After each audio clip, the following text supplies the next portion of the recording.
Il était une fois une petite fille qui portait en permanence un petit chaperon rouge sur la tête. C'est pourquoi tout le monde l'appelait le petit chaperon rouge. Ma chérie? Oui, maman? Tu sais que ta grand-mère est malade. Tu voudrais bien lui porter les biscuits que j'ai préparés et ces herbes fraîches que j'ai cueillies pour elle? Bien sûr, maman, je m'en occupe. La petite fille, coiffée comme toujours de son petit chaperon rouge, se mit en route pour la maison de sa grand-mère. Ne t'écarte pas du chemin en traversant la forêt des petits lapins, Lui dit sa mère alors qu'elle s'éloignait. Le petit chaperon rouge s'enfonça dans les bois en chantant gaiement des chansons. Mais pourquoi on l'appelle la forêt des petits lapins? Je n'ai vu aucun lapin le long du chemin. Le petit chaperon rouge arriva à un sentier bordé de fleurs. Il y en avait de toutes les couleurs. Je vais faire un bouquet pour ma grand-mère, ça lui fera plaisir. À mesure que le petit chaperon rouge cueillait les fleurs, elle s'écartait peu à peu de son chemin sans s'en rendre compte. À un moment, elle entendit un bruit dans les fourrés. Soudain, un grand méchant loup s'approcha d'elle. Le petit chaperon rouge eut si peur en voyant le loup juste devant elle qu'elle en lâcha le panier qu'elle transportait. Le loup s'approcha et ramassa les biscuits qui étaient tombés par terre. Puis il tendit le panier au petit chaperon rouge. La petite fille était stupéfaite par ce geste inattendu du loup. Oh, merci beaucoup. De rien, où vas-tu comme ça, fillette? Chez ma grand-mère. Elle habite tout au bout de la forêt, dans la petite maison jaune. Elle ne se sent pas bien, alors je lui apporte ses biscuits et des herbes. Ah, vraiment? Au fait, vous pouvez m'appeler le petit chaperon rouge. Tout le monde m'appelle par ce nom. Tu sais quoi, je vais partir devant et aller prévenir ta grand-mère que tu arrives. Ça te laissera le temps de finir ton joli bouquet. Au même instant, il entendit le coup de fusil d'un chasseur qui s'approchait et détala aussi vite qu'il put. Le petit chaperon rouge regarda autour d'elle un moment et, se rendant compte qu'elle était perdue, elle se mit à pleurer.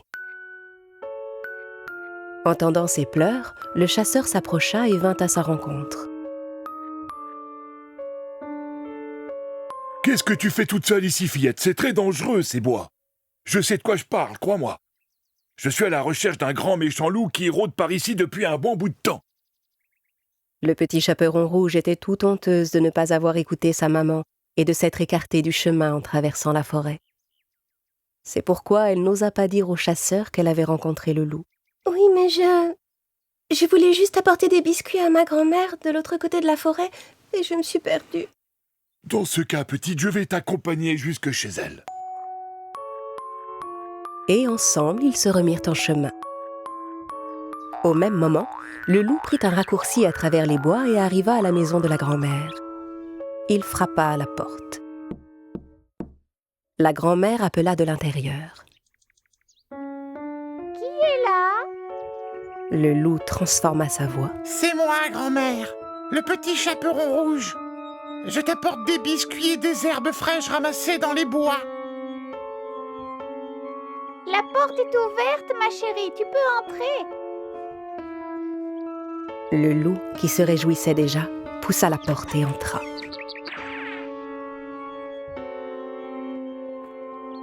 Quelques instants plus tard, le petit chaperon rouge et le chasseur arrivèrent à leur tour.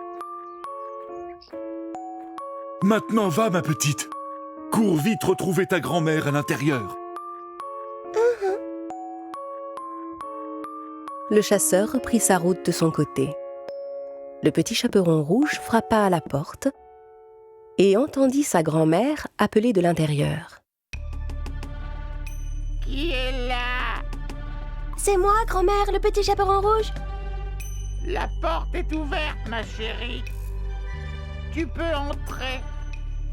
Le petit chaperon rouge hésita un petit instant. La voix qu'elle entendait lui semblait un peu différente de celle qu'elle connaissait. Puis elle se rappela que sa grand-mère était malade. Si grand-mère a une drôle de voix, c'est sûrement à cause de sa maladie. le petit chaperon rouge poussa donc la porte et entra. Le loup était allongé dans le lit, déguisé en grand-mère. Comme il avait pris soin de tirer les rideaux, il faisait sombre dans la pièce. Avec son bonnet de nuit et ses lunettes, le petit chaperon rouge ne pouvait pas le reconnaître. Comme c'est gentil, ma chérie, de t'être donné la peine de faire tout ce chemin pour m'apporter de quoi manger. Viens par ici que je puisse te prendre dans mes bras. Allons, mon enfant, approche-toi un peu plus près. Le petit chaperon rouge déposa son panier par terre, mais n'osa pas s'approcher trop près du lit. Sa grand-mère lui paraissait vraiment changée. Grand-mère, pourquoi as-tu de si longs bras? C'est pour mieux pouvoir t'enlacer, mon enfant. Grand-mère, pourquoi as-tu de si grandes oreilles?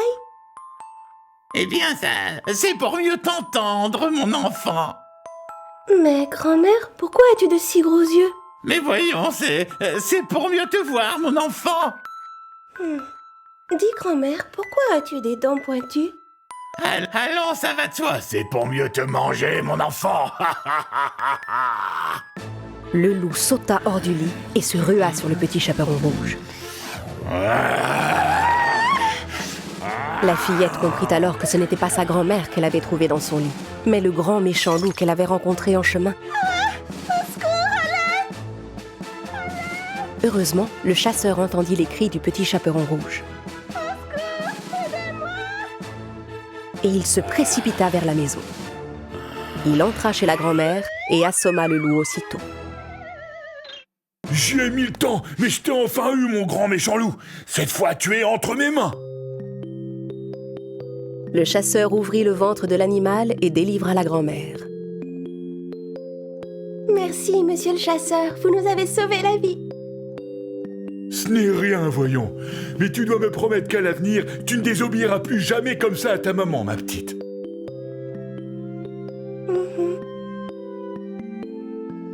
La grand-mère, affamée, dévora tous les biscuits que sa petite fille lui avait apportés. Et avec les herbes fraîches, elle se fit une bonne tisane qui la remit immédiatement sur pied. Le petit chaperon rouge promit à sa grand-mère que plus jamais elle ne se laisserait duper de cette manière par un grand méchant loup. La fillette reprit la route dans l'autre sens pour rentrer chez elle, en chantonnant gaiement. En chemin, elle croisa à nouveau le loup que le chasseur avait obligé à nettoyer toute la forêt. En voyant le petit chaperon rouge, le vilain loup eut vraiment honte de ce qu'il avait fait. Et la forêt des petits lapins redevint ce qu'elle était auparavant, pleine de joie, de fleurs et de petits lapins. Il était une fois 3 petits cochons qui vivaient avec leur mère dans une petite maison. Le temps était venu pour eux de quitter la maison et d'apprendre à vivre seuls. La mère fit venir ses 3 petits cochons auprès d'elle. Mes chers petits, vous êtes devenus grands maintenant, il faut partir et découvrir le monde. Pour vous, une nouvelle vie commence. Mais n'oubliez pas, quoi que vous fassiez dans ce monde, faites-le du mieux que vous pouvez. Ce sera la meilleure manière pour vous de rester sains et saufs. Dans un mélange de tristesse et d'excitation, les 3 petits cochons dirent au revoir à leur mère et se mirent en chemin. Après avoir marché un moment, ils trouvèrent un terrain dégagé où ils pourraient construire leur maison.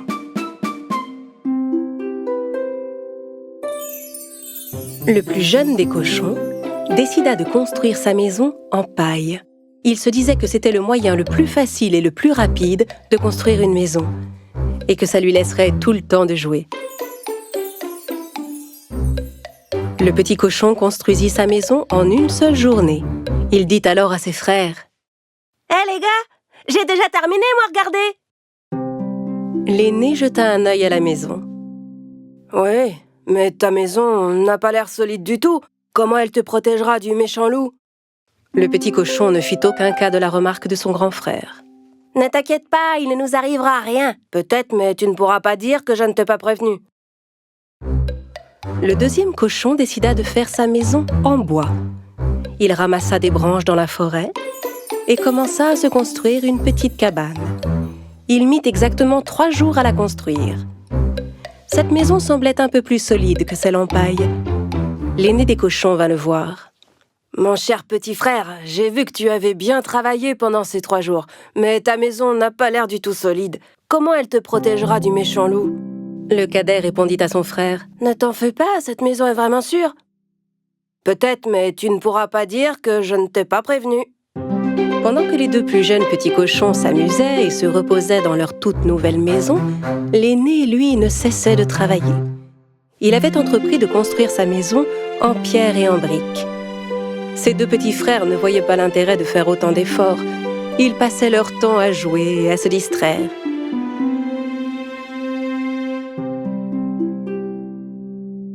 Pourquoi tu t'embêtes comme ça alors que tu pourrais finir aussi vite que nous? C'est vrai, mais de quoi as-tu peur? L'aîné des cochons ne prit même pas la peine de les écouter. Il travailla 1 semaine entière pour finir sa belle maison, toute de briques et de pierre. Quelques jours plus tard, un loup affamé vint à passer près des maisons des petits cochons. Il s'arrêta d'abord devant la petite maison de paille. Le petit cochon était en train de se reposer à l'intérieur. Le loup frappa à la porte.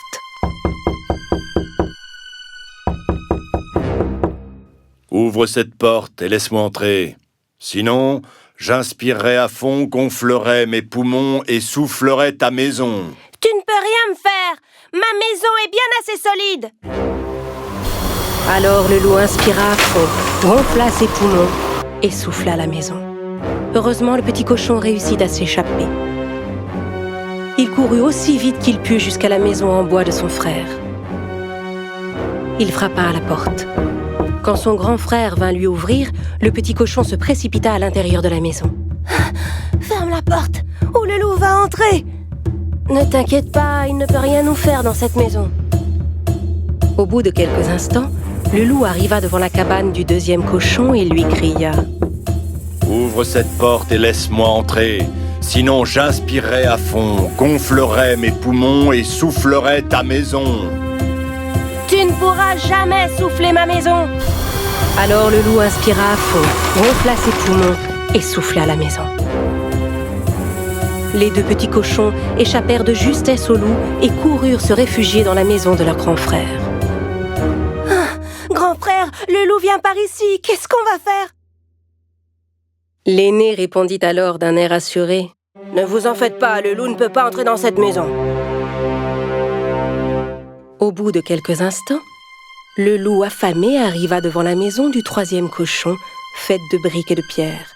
Il cria derrière la porte. « Ouvre cette porte et laisse-moi entrer. Sinon, j'inspirerai à fond, gonflerai mes poumons et soufflerai ta maison. »« Essaie toujours, méchant loup, tu ne pourras jamais entrer !» Le loup était très en colère. Il gonfla ses poumons et souffla, mais rien ne se passa. Il ne réussit pas à souffler la maison. Il essaya encore et encore, mais n'arrivait pas à bouger une seule brique. Finalement, à bout de souffle, le loup commença à chercher un autre moyen d'entrer. Il vit la cheminée en haut du toit et décida de grimper. Comprenant que le loup grimpait sur le toit pour essayer d'entrer par la cheminée, le petit cochon alluma rapidement un grand feu dans le foyer. Puis il plaça une grande marmite d'eau sur les flammes. Le loup escalada la cheminée et se glissa à l'intérieur. Et il atterrit tout droit dans la marmite. Ah, à l'aide! À l'aide! Je vais bouillir! À l'aide! Enfin débarrassés du loup, les petits cochons s'enlacèrent avec des cris de joie. Le lendemain, les 3 petits cochons rendirent visite à leur mère dans sa maison pour lui raconter ce qui s'était passé. Le plus jeune dit à sa mère « Tu avais raison, maman. Quoi qu'on fasse dans ce monde, on doit le faire du mieux qu'on peut. Quand on se donne vraiment la peine, on finit toujours par réussir. » À compter de ce jour, les deux jeunes cochons ne furent plus jamais fainéants. Ils travaillèrent dur comme leurs grands frères et vécurent heureux pour toujours.